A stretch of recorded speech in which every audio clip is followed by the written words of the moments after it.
Hello again.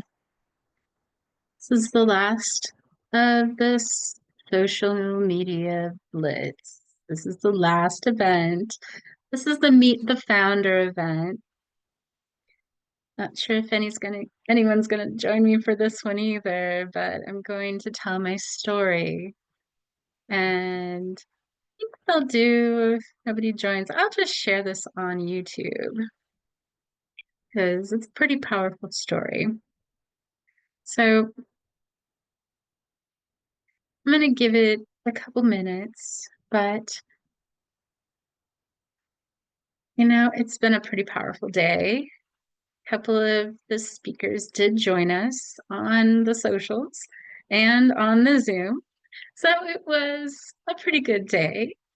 Great connections. Got to share all about the event, all about the upcoming spring equinox hybrid wellness global summit for self-healing mastery. It has been really amazing to grow and build this event this time around.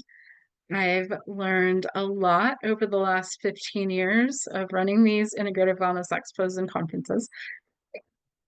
And it's just, it amazes me. Every year I learn something new. So I'm glad that I've had that opportunity. So, I should probably check in on LinkedIn while I'm thinking about it.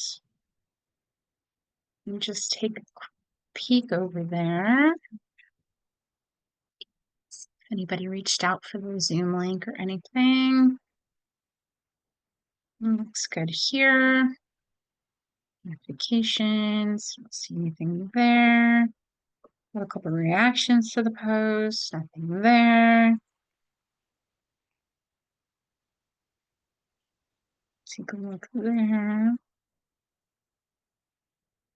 Okay, the event page has the Zoom link. So if anybody does want to join us, they can join us directly on Zoom. So wonderful.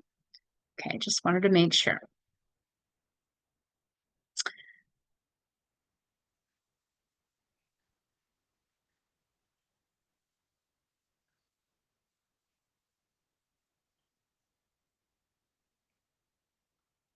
Okay, wonderful. So we are gonna get started.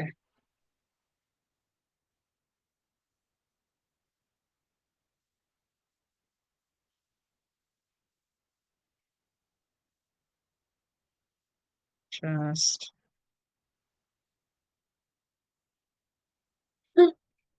this post tools. Oh, there we go.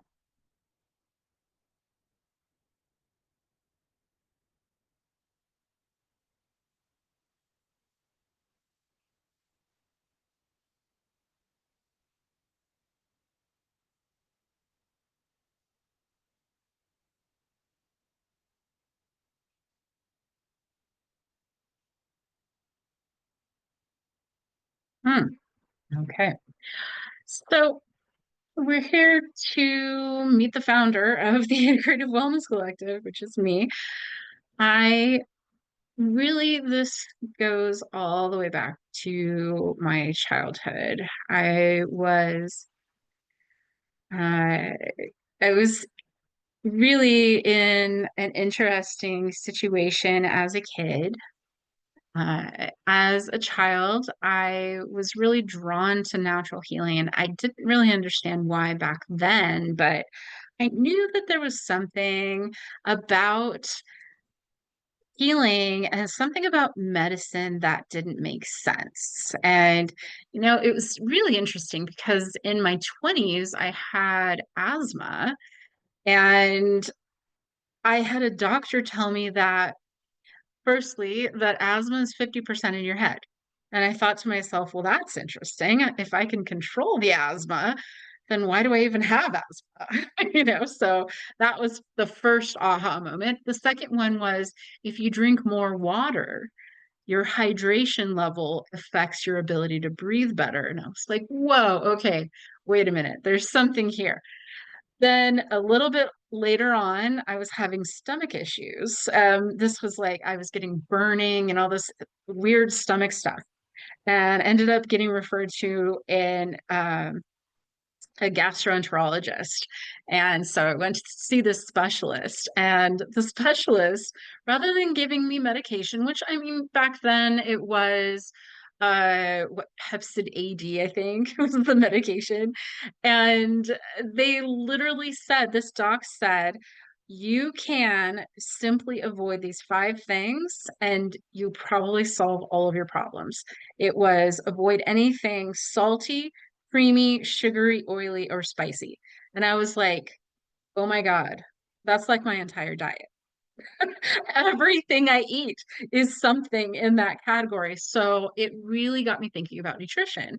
And so these doctors, these MDs, were pushing me in the direction of natural healing. And they didn't even know what they were doing back then, but it opened me up to really want to explore healing and want to understand healing. So I started out really young. I was in my 20s when I discovered yoga. I had carpal tunnel in my hands and I needed a solution. I didn't want it to be a pharmaceutical. And we'll get a little bit more into that in a minute, but the pharmaceuticals would upset my stomach and they would get like, I would have all these side effects. And I was like, screw this. I don't want pharmaceuticals. I'm not going to do this anymore. So instead, I started to really open up to the possibility that maybe there was something different that I could do to heal my body. So I've explored all kinds of traditions, all kinds of cultures. I've really, really explored wellness, and I've looked at every single modality I think that exists on this planet. I have experimented with lots of them. I've tried lots of them. And there's a lot of reasons for that, but it started out in my 20s. It started out when I started questioning maybe there's another way. So yoga opened me up to the possibility that movement could heal my back pain and help with my physical pain. Meditation helped me with my stress level. And then I discovered energy medicine, and that blew my mind and totally moved me in the direction of my spiritual awakening and connecting to my spirit guides and my higher self and all this stuff. So, I mean, I've personally struggled with back pain and neck pain most of my adult life. I had uh, a diagnosis of scoliosis in about 2012. And at that point, I thought it was hereditary. My dad had scoliosis, so I thought, okay, this is something that's, I'm going to eventually have the same problems. But what I learned later on is it actually is not even a natural thing. It's something that happens when we are in chronic stress. There's a certain amount of bearing down that we do in our physical body with our muscles, especially in the core, or relax, actually like that feeling that that movement can create scoliosis in the spine. If you're chronic and you move in that way over and over and over again, your body just adapts to it and you eventually will start to see a twist in the spine. Now, I've seen all these doctors. I can't even tell you how many doctors. And the MDs in my life will tell you that I have chronic pain, that I have stenosis in my spine, that I've got compression, I've got some of my discs are compressed, and yet nothing is bad enough to require surgery. So they're not really willing to do anything for me except give me more pharmaceuticals. So I'm like, well, no, I'm not going to do that. So I continue to look for traditional medicine approaches, and some of them do offer long-term solutions, some of them don't.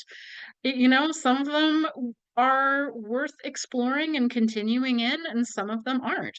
It really just depends, and I think it really depends on the individual as well, because it's not just a one size fits all kind of situation. I mean, we all have different constitutions, different blood types. And as a result of that, we need different things in order to keep us healthy. So can't be a blanket approach. And I also have issues with the way that everything is all specialized. Like when you specialize in something, you're eliminating the rest of the body. I'm a holistic practitioner. So when you eliminate the rest of the body, you're kind of ignoring what could be one of the causative features of that illness. Like you just don't know. We don't know enough about the human body yet. So I think there's a lot more of like research that needs to happen for us to really, really understand how the body works, how the physiological functions work, how nutrition affects our physiological function, how our physical bodies are affected by uh, our food, how our bodies are affected by movement or a lack thereof, how our bodies are affected by stress and trauma. I mean, I think we're just at the very beginning of understanding this stuff. So, started all the way back in my 20s. I am now 49 years old. And I mean, I have really good genes. I do not look my age. And I mean, that's something that I've used to my benefit for most of my life. But I know because of my age, I know that I have a lot more wisdom now than I did in my 20s. And so through trial and experience, I found some relief and I continue to find relief.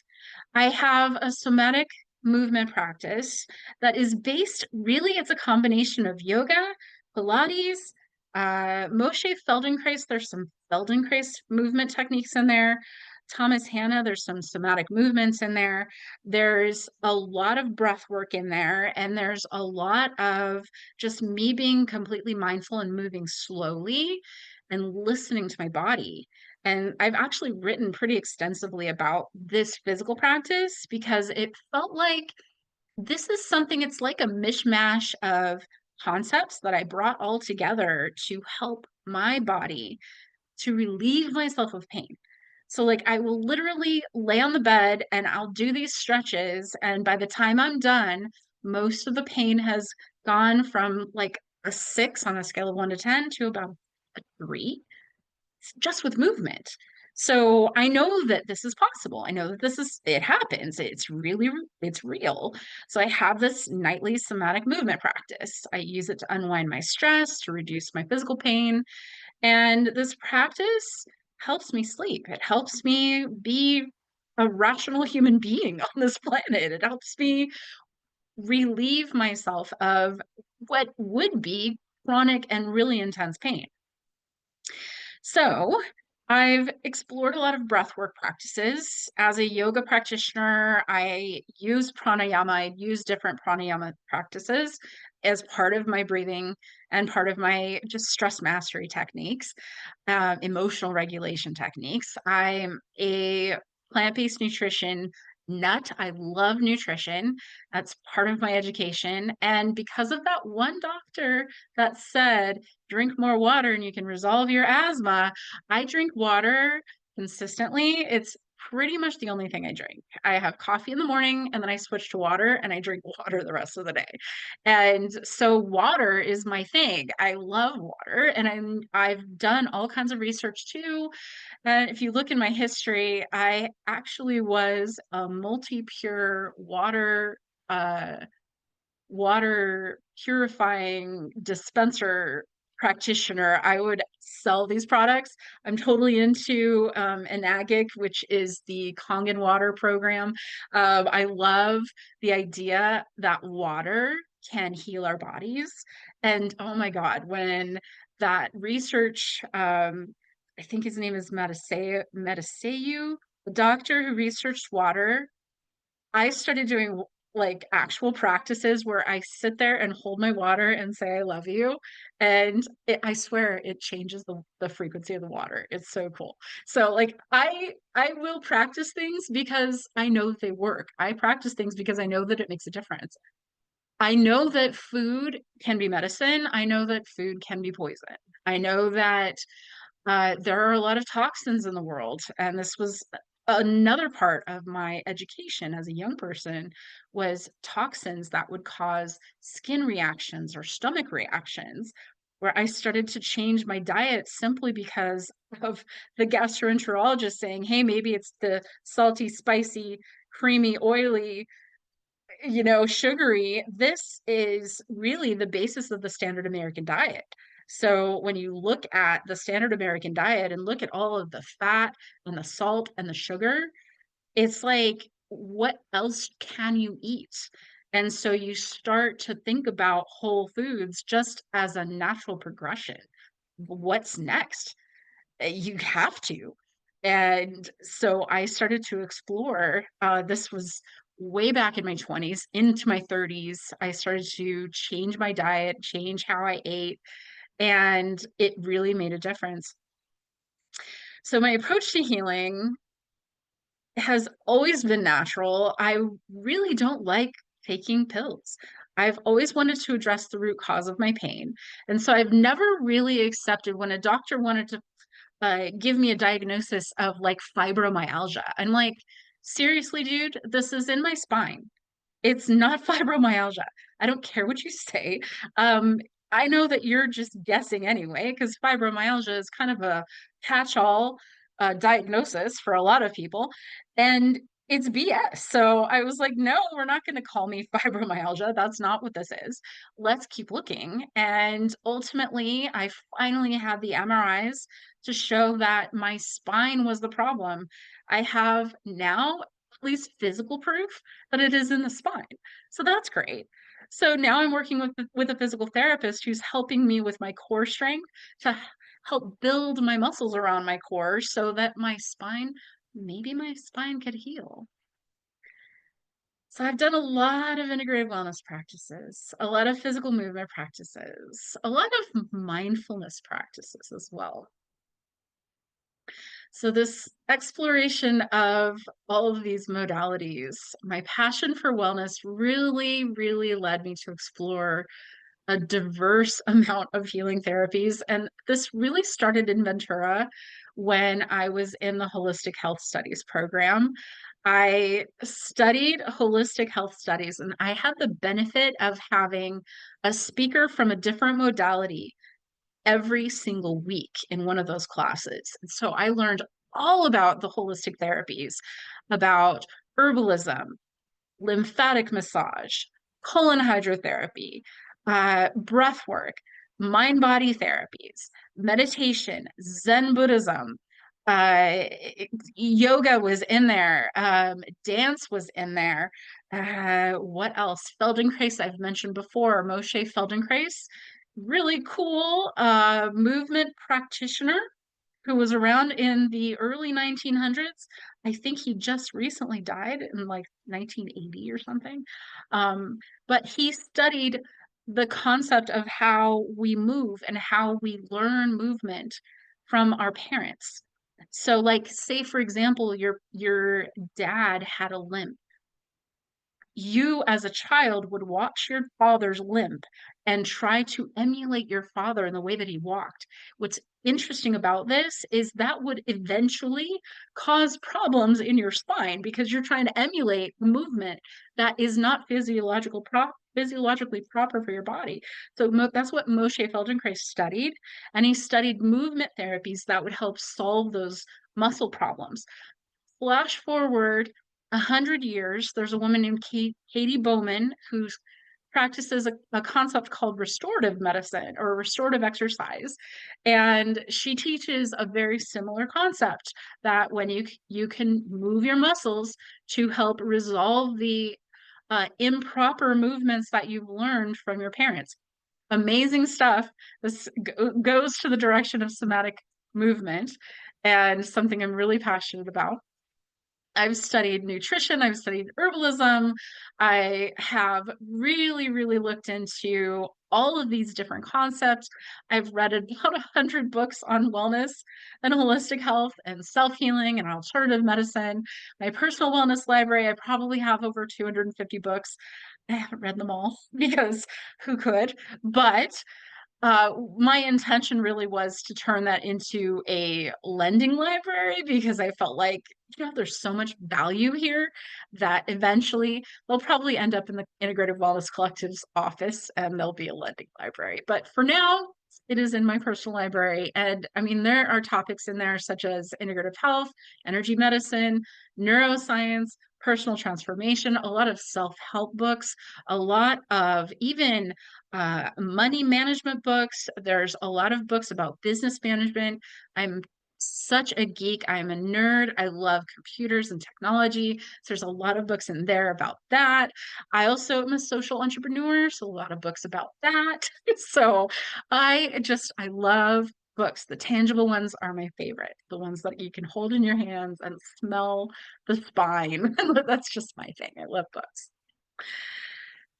Through these experiences, as well as all this research, I saw a common thread that our bodies are designed to heal when we provide them with the right tools.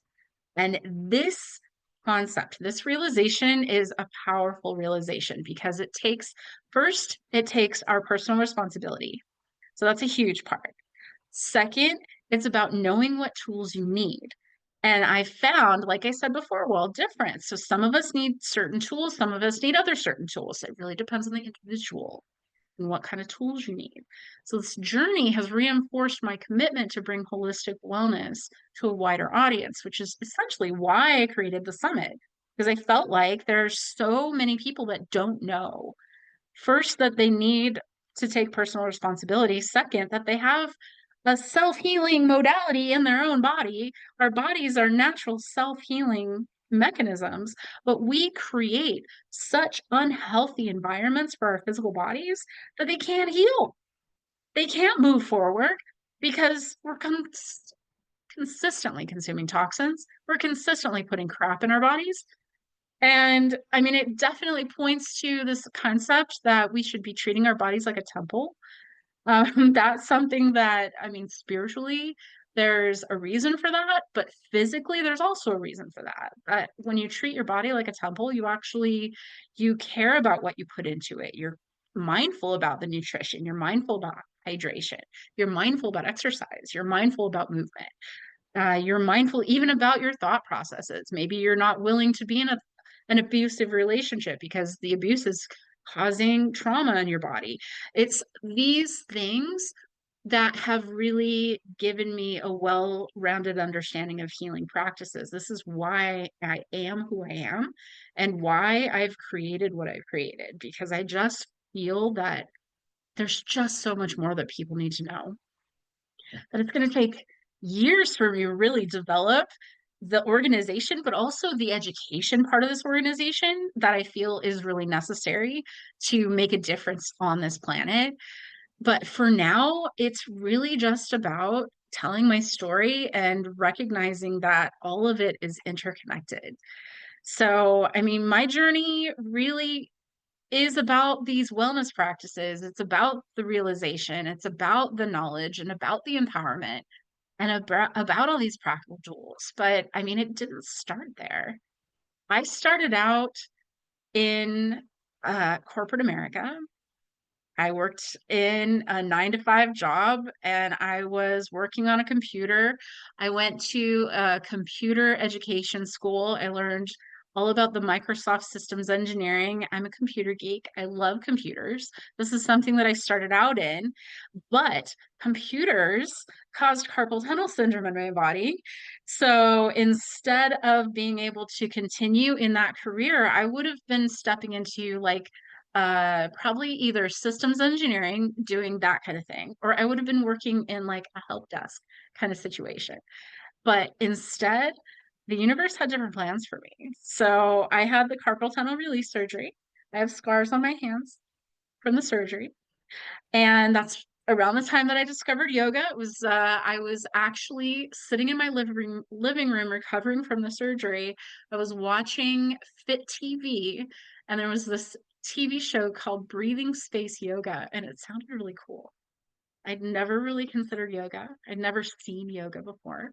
And so I watched this class online and I thought, okay, it doesn't look difficult. So I recorded it on TiVo. And so I had 6 breathing space yoga recordings on my TiVo. And one day I was like, I'm alone in the house. I'm just gonna try this yoga. and I got on the floor. I didn't have a yoga mat. Got on the floor and I practiced the whole session. I was able to get through the whole session. At the end of the session, during the Shavasana, which, if you don't know Sanskrit, is final relaxation. During the final relaxation, I tapped into my body. I just kind of checked in and I was like, where's my pain? Because I started out in the yoga practice with like a level 8 of pain. It was really intense. But after the practice, I was at like a 2. I was like, I think I found my solution. I think I found a solution. I think I found, oh my God, after all these years of being in pain, I think that it's not just in my hands. It's not just in my elbows or my shoulders. It's everywhere. I need to work on everything. So it opened me up to yoga in a very big way. I started practicing, I started finding classes, I started studying yoga, I started reading about yoga because I didn't just want to learn about the physical practice, I wanted to understand the spiritual practice. I was baptized as Presbyterian when I was a little kid. I was a baby. And I think my mom stopped us from going to church. And my dad didn't support church. He didn't believe. So my mom stopped going to church. So like I didn't really have the indoctrination of Judeo-Christian beliefs in my consciousness as a child.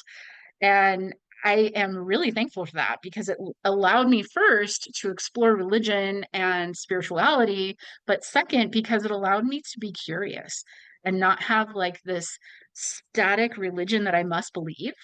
Instead, I could explore. So I explored all kinds of things. I explored the Hindu religions and the concepts of the different yoga practices. I explored Buddhism. I looked at all the different Buddhist practices. Zen Buddhism was an interesting practice, but it didn't really resonate with me. Theravada, I think, Theravada Buddhism is more of a loving kindness kind of meditation practice. I like that one more. I studied Buddha and the concepts that he talked about, and I studied the Eight Limb Path. I studied Raja Yoga and the Royal Lintu Union. I understand this stuff to an extent that I could teach it. So it became something I was really, really passionate about. This was before I went to college. So I finally ended up in college when I was in my 30s. And I wanted something unique. I was looking for something health related, and I found the Holistic Health Studies program. So I studied all about alternative medicine. I mentioned before Ventura College and the Holistic Health Studies program getting introduced to all these modalities. And during that time, I ended up with that degree. I also ended up with the natural science and mathematics degree. Well, I'm still a geek. I still have science in my brain. I can't help it. And honestly, I've been such a liberal student. I wanted to learn everything about humans. I wanted to understand everything. So, like, I went for everything. I looked at, first, it was physical health. And so I looked at kinesiology, I looked at exercise science, I looked at yoga and fitness training. And I considered even at one point becoming a fitness trainer, a group fitness trainer. I did go for the yoga. I got a yoga teacher certification at one point. And then I wanted to study the physiology. So I studied anatomy and physiology. I studied biochemistry. I studied microbiology. I even got into the humanities. So then I studied anthropology and humanities and sociology and psychology. And then I wanted to know everything about humans. I wanted to learn everything. And if there was a degree path where I could just learn everything about humans, like I would totally have that degree because like that's who I am. That's what I'm here for. It's not just about the holistic perspective. It's not just about the scientific perspective. It's about the spiritual perspective too. We are mind, body, and spirit. We're multi-dimensional creatures. We're not just physical. We're not just mental. We're not just spiritual. There is a lot of layers to being human. And I wanted to understand all of the layers. So I really did study a lot. Ending up with those 2 degrees, I thought, okay, I'm going to continue on. And I thought that I was going to get into naturopathic medicine, or nutrition. And so I continued my education, but at the time, I had all of this passion. Back then is when I wrote the business plan for the collective. So I knew that I needed to do something with it. And I had all this education about holistic medicine. And at that same time, I was becoming vegan. I had my yoga certification. I had already gotten the Reiki certification. And I absolutely love all of this stuff. So after the Reiki certification, I thought, okay, there's more that I need to learn. The certified holistic health practitioner was a great way for me to integrate all of the knowledge into a certification. So I've got those certifications. And what's really interesting is when I first started practicing Reiki, it opened me up to my psychic abilities. And so that really changed my thought process. It changed my way of thinking in the way of how I interact in the world, because I'm an intuitive, I'm an empath. And I started to explore what are the depths of these psychic abilities. And so that's a whole other conversation. We're going to get a little bit into more of my work history. So I worked over 20 years. I worked in administrative assistance. I worked as an office manager or executive administrative assistant. I holding key roles in an organization like that. I learned organizational development, operations management, strategic planning, communication, event planning, meeting management, calendar management, problem solving, project management. It is the backbone of my consulting service. So when I first started Stephanie Bucklin Consulting, it was a consulting business and it was all about these things. I also integrated design into that. I'm marketing design. I have a good eye for design, and I'm able to create beautiful documents. And this is something that I offered as a service back then. So this was in 2011 was when I opened that business. And really, it became a way for me to start supporting other entrepreneurs. And I understand now that that is part of this path. I'm a serial entrepreneur. Entrepreneurship has always been a driving force in my life. I've launched 8 different businesses across all these different industries. My very first venture was actually a poetry magazine when I was 17 years old. And then I opened a wellness was later. I opened a networking business where I did web design. That was around the time I was getting the computer certification. And then later on, I opened a wellness business that was focused on just yoga and teaching. And then I decided on the consulting business and focused on that for a while. Then I opened the Holistic Wellness Community Center. That was around the time that I felt like I had this beautiful holistic health studies degree and all these certifications. I thought, I'm going to do something with this.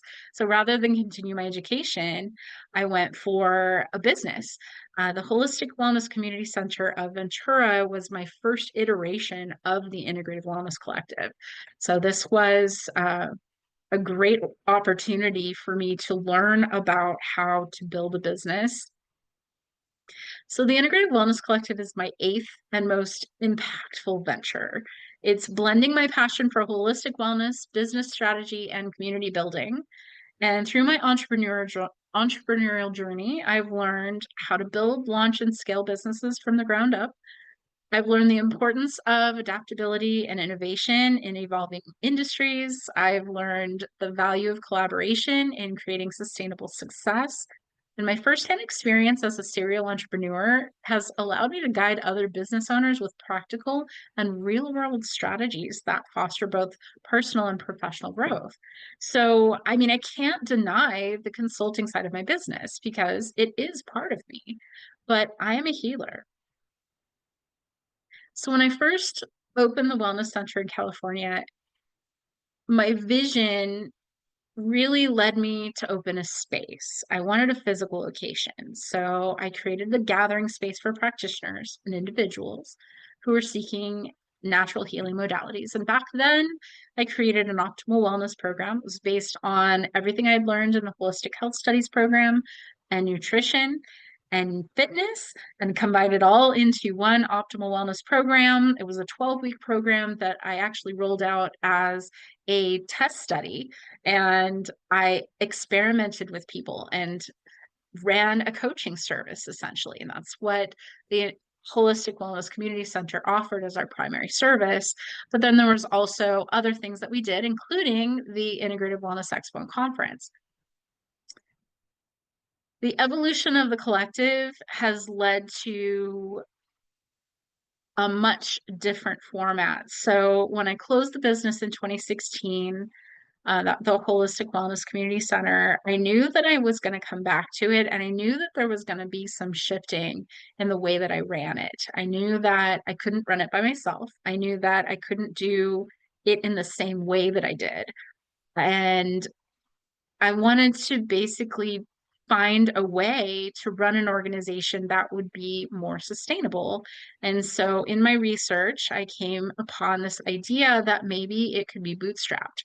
Maybe it could be a cooperative model, but also a membership organization that doesn't need a physical location. So that's where we started in 2024. The Integrative Wellness Collective was designed originally to address major societal wellness challenges, including chronic pain and inflammation, which is totally my journey, mental health struggles with stress, anxiety, and depression. I've had that experience in my life. Food insecurity and nutritional wellness, also had that experience in my life. These are very personal goals for me to work toward, and recognizing this is a reflection of a lot of people in this planet right now. There's a lot of people experiencing chronic pain and inflammation, and there are natural solutions through movement, nutrition, alternative healing. For the mental health struggles that a lot of us are facing, a lot of us have chronic and complex PTSD because of the pandemic. So we're coming to a point where we're realizing that there needs to be a solution. Some of those solutions are holistic therapies like meditation, energy work, mindfulness. Other solutions are actual spiritual practices like reading A Course in Miracles. That one blew my mind. Energy healing involving EFT and intention setting. I mean, these things have shifted my mental wellness.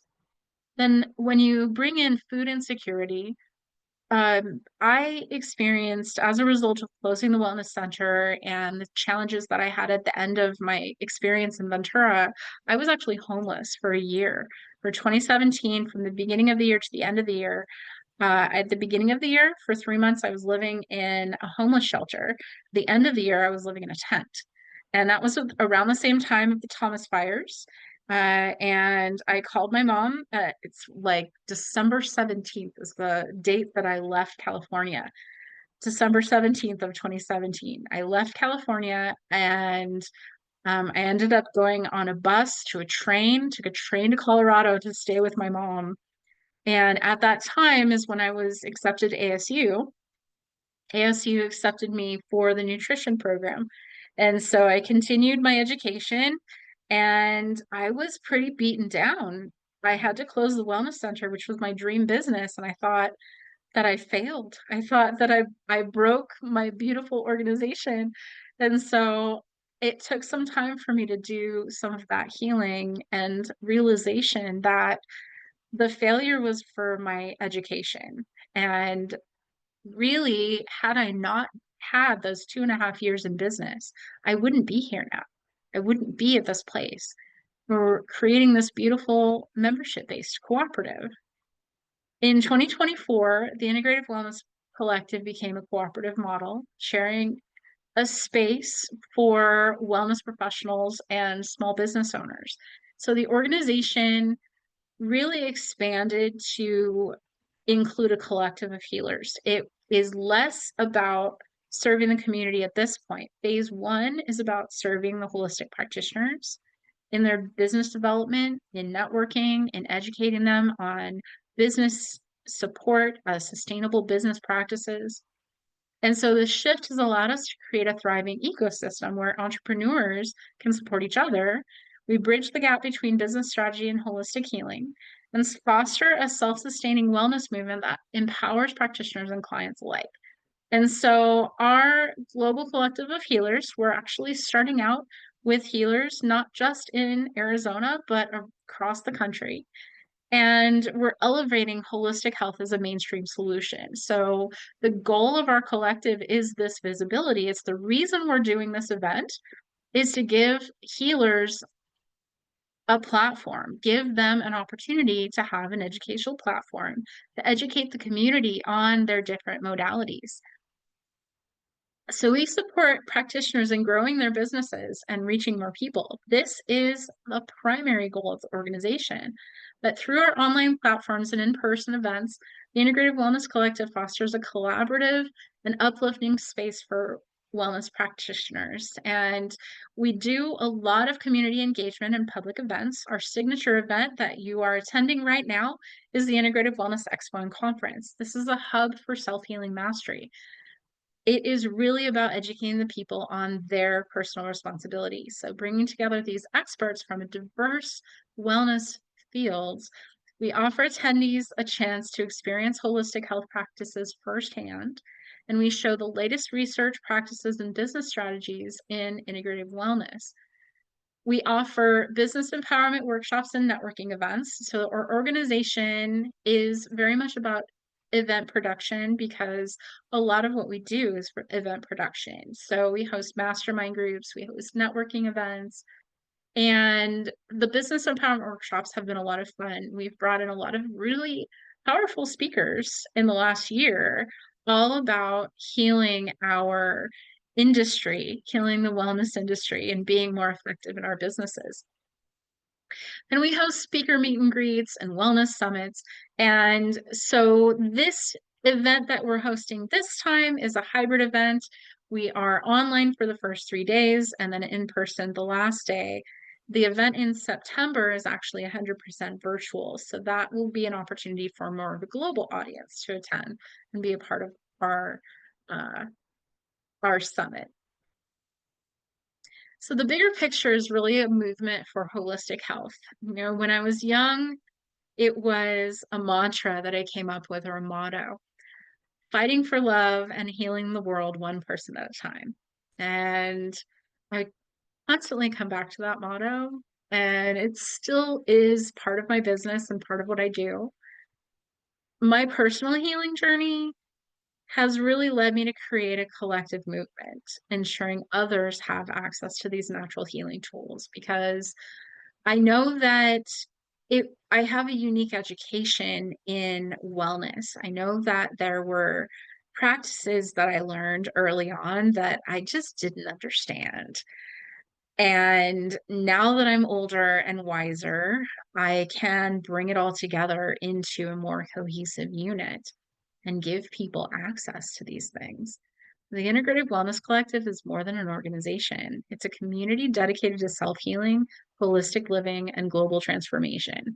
We are paving the way for a new paradigm in wellness where empowerment replaces dependence, holistic healing is widely accessible, wellness practitioners thrive in a supportive and abundant network, and whether you're a wellness enthusiast, practitioner, or an entrepreneur, the IWC is here to support your journey.